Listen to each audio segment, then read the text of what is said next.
Oke, kembali lagi di Inside Berkohwah. Siapkan kopimu and enjoy the moment.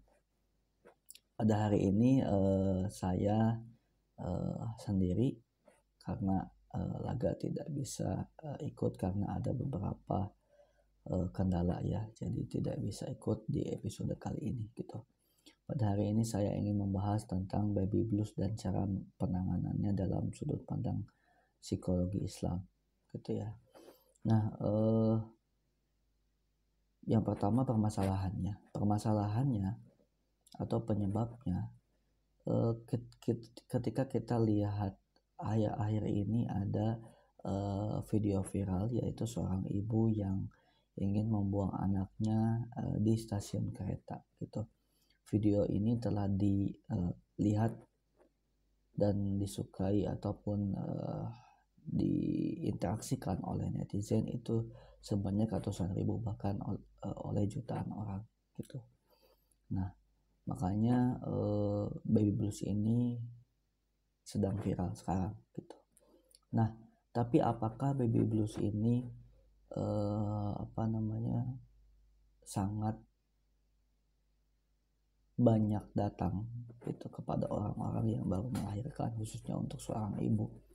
Dan jawabannya dari data yang telah ada itu dikatakan bahwa 4 dari 5 orang tua baru itu mengalami yang namanya baby blues, atau sekitar 80% dari orang tua baru gitu ya, entah itu seorang ibu ataupun entah itu seorang ayah gitu.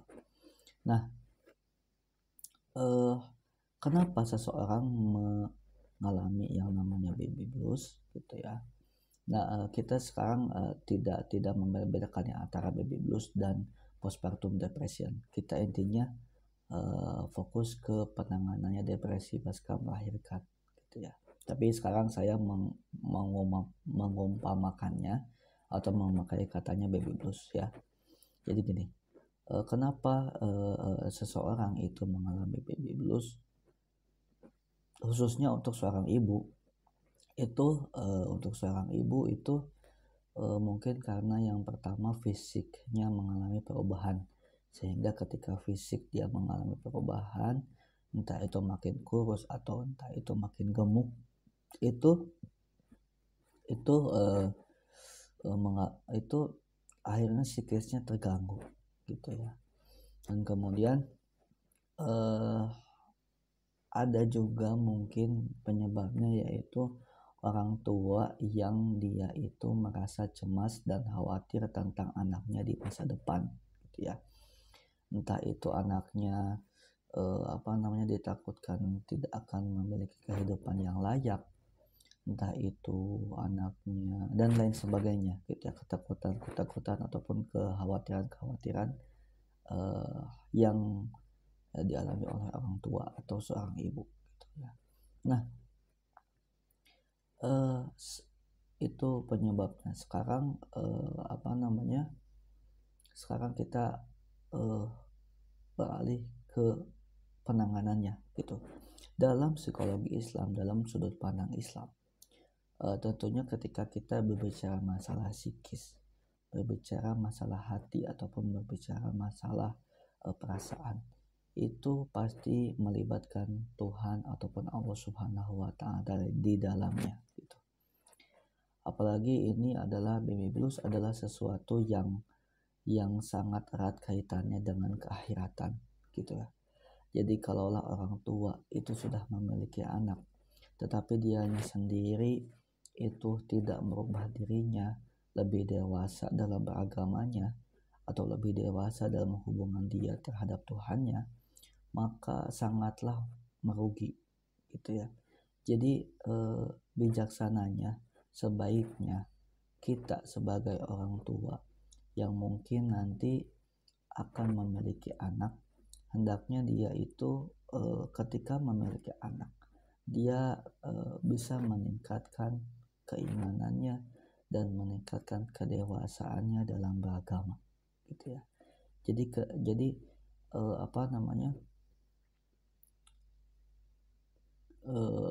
usaha saja tanpa melibatkan Tuhan itu bisa dikatakan sebagai sombong. Tetapi melibatkan Tuhan aja tanpa usaha itu bisa dikatakan mimpi gitu ya. Itu bisa dikatakan harapan, itu bisa dikatakan doa saja gitu. Jadi antara usaha dan doa, antara dunia dan akhirat itu harus seimbang, apalagi untuk orang tua yang baru melahirkan seorang anak gitu ya, khususnya untuk seorang ibu yang baru melahirkan seorang anak. Nah inilah yang sangat penting gitu ya. Makanya dikatakan la yukallifullahu nafsan illa wus'aha. Allah itu tidak akan memberikan beban kecuali manusia itu bisa menanganinya. Kemudian dikatakan lagi oleh Syekh Ibnu Athaillah yang telah sering saya sebutkan, bahwasanya istirahatkanlah dirimu dari tadbir, karena istirahatkanlah dirimu dari tadbir, karena sesungguhnya apa yang bukan jangkauanmu itu janganlah diambil olehmu gitu ya. Jadi Syekh Ibnu Athaillah mengatakan itu. Jadi istirahatkanlah dirimu dari tadbir, karena sesungguhnya apa yang bukan jangkauanmu jangan jadikanlah itu jangkauanmu. Jadi sesuatu yang bukan jangkauan kita, sesuatu yang bukan ranah kita, janganlah kita terlalu banyak khawatir dan terlalu banyak overthinking tentang hal itu gitu loh. Jadi ketika kita mengalami baby blues, janganlah kita banyak khawatir, janganlah kita banyak beban, tetapi jalani aja, ikhtiar aja dan doa aja gitu. Seperti itu ya. Jadi itulah mungkin yang bisa saya sebutkan gitu. Kemudian ada hal yang lain lagi, yaitu tentang mempunyai anak gitu.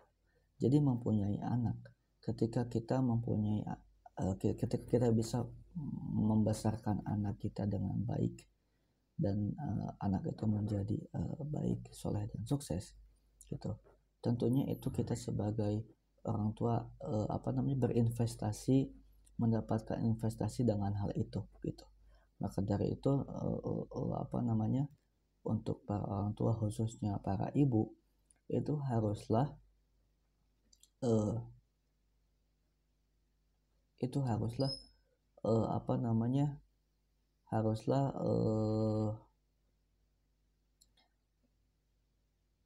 menganggap itu dirinya itu bahwa mempunyai anak itu adalah sebagai investasi di masa depan gitu. Siapa tahu anak yang oleh Anda besarkan dan lahirkan itu bisa menjadi anak yang soleh dan berbakti, bisa membantu anak Anda di masa tua Anda gitu, ataupun bisa mendoakan Anda ketika nanti Anda sudah wafat gitu. Maka dari itu inilah yang harus dipahami oleh para ibu dan ataupun para orang tua gitu, bahwa apa yang kita tanam insya Allah nanti akan kita tuai gitu. Tinggal bagaimana kita sebagai orang tua lebih bijaksana lagi gitu. Walaupun secara hitung-hitungan itu ketika kita merawat anak itu harus ada timbal balik kepada kita, tetapi ketika kita lebih ikhlas, ketika kita pendekatannya lebih baik, ngobrol dengan anaknya lebih baik, secara tidak langsung, tidak disuruh pun, seorang anak pasti akan memberikan timbal balik kepada orang tuanya. Itulah yang harus disadari oleh para ibu atau para orang tua yang mengalami baby blues gitu sekarang ya. Jadi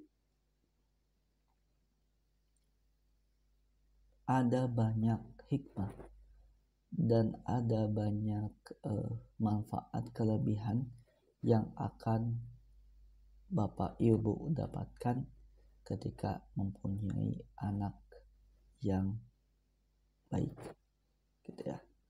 Itu aja mungkin ya yang bisa saya sampaikan, baby blues dan penanganannya dalam psikologi Islam gitu ya. Jadi bisa tahu anak kita itu menjadi orang yang mendoakan kita ketika kita telah meninggal gitu ya.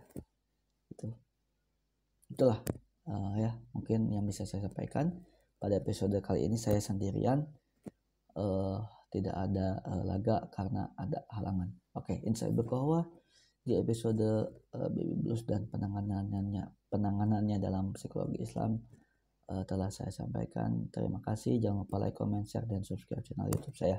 Terima kasih. Assalamualaikum warahmatullahi wabarakatuh.